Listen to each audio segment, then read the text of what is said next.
इस गाने को एक बार नहीं बल्कि दो दो बार रिजेक्शन मिला था।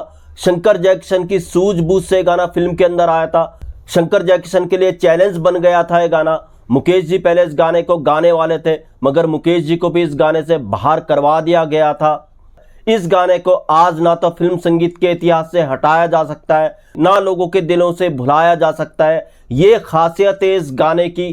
क्यों ये गाना रिजेक्ट हुआ था, कैसे शंकर जयकिशन की सूझबूझ से फिल्म के अंदर आया था, क्यों मुकेश जी को इस गाने से बाहर करवा दिया गया था, आज इस बारे में बात करेंगे।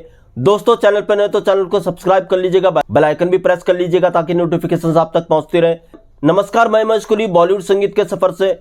दोस्तों, ये किस्सा उस वक्त का है जब शंकर जयकिशन बतौर संगीतकार स्थापित होने के लिए हाथ पांव मार रहे थे।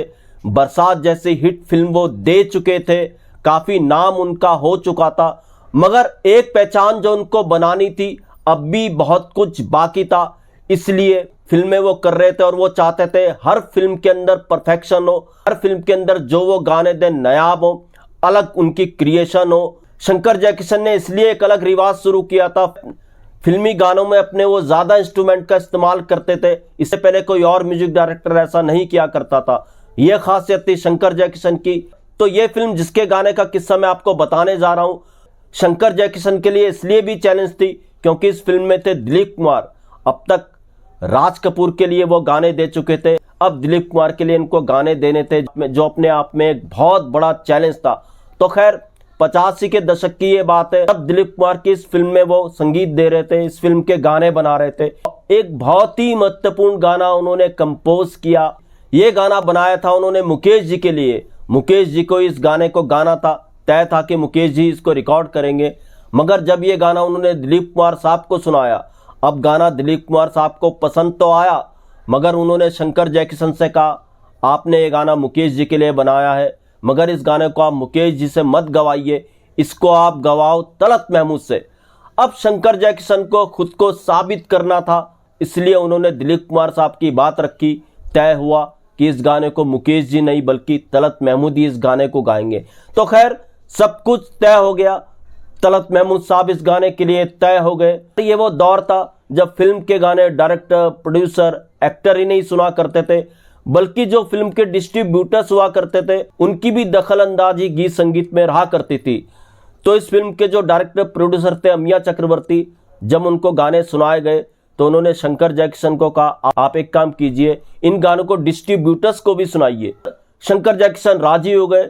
डिस्ट्रीब्यूटर्स को जब ये गीत सुनाया गया तो उस वक्त इस फिल्म का डिस्ट्रीब्यूशन तो कोई और कंपनी कर रही थी, मगर डिस्ट्रीब्यूशन टीम में राजश्री प्रोडक्शन के ताराचंद बरजातिया भी थे। तो जब ताराचंद बरजातिया ने ये गाना सुना, उन्होंने सुनते ही ये गाना रिजेक्ट कर दिया। उन्होंने, क्या मजाक है, ये गाना कैसा आपने बना दिया, इसको फिल्म में मत रखो, फिल्म पर इसका बुरा असर पड़ेगा। अब शंकर जयकिशन ने बड़ी मेहनत से ये गाना बनाया था, तलत महमूद साहब के लिए भी वो तैयार हो गए थे। अब ऐसे में फिर से इस गाने का रिजेक्ट हो जाना ये बहुत बड़ी बात थी।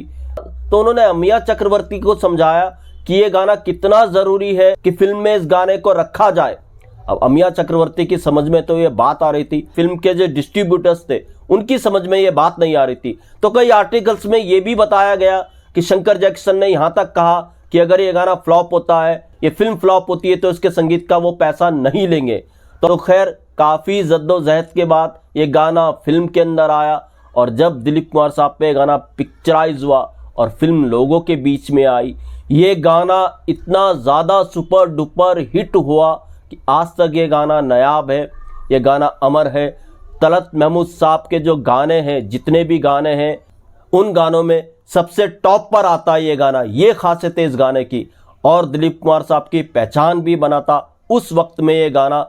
और कहते हैं इस गाने को शैलेंद्र साहब ने भी बड़ी जल्दबाजी में लिखा था, स्टूडियो से बाहर उन्होंने गाना लिखा था, पेन की इंक उनकी खत्म हो गई थी, कोयले से उन्होंने ये गाना लिखा, और ये गाना इस तरह से नायाब बना, अमर बना। जब तक संगीत रहेगा ये गाना रहेगा। ये गाना लोगों के दिलों में तो है ही, कई कहावतों में भी इस गाने का इस्तेमाल होता है। आम जिंदगी में जब भी कोई परेशान होता है उसके दिलो दिमाग में यही गाना आता है। जी हाँ, ये गाना था 1952 में आई फिल्म दाग का, और गाना था ऐ मेरे दिल कहीं और चल। ऐ मेरे दिल कहीं और चल। तो दोस्तों, ऐसे किस्से में आपके लिए लेकर के आता रहूंगा। महेश कोहली को दीजिएगा इजाजत। Good bye, good luck and take care.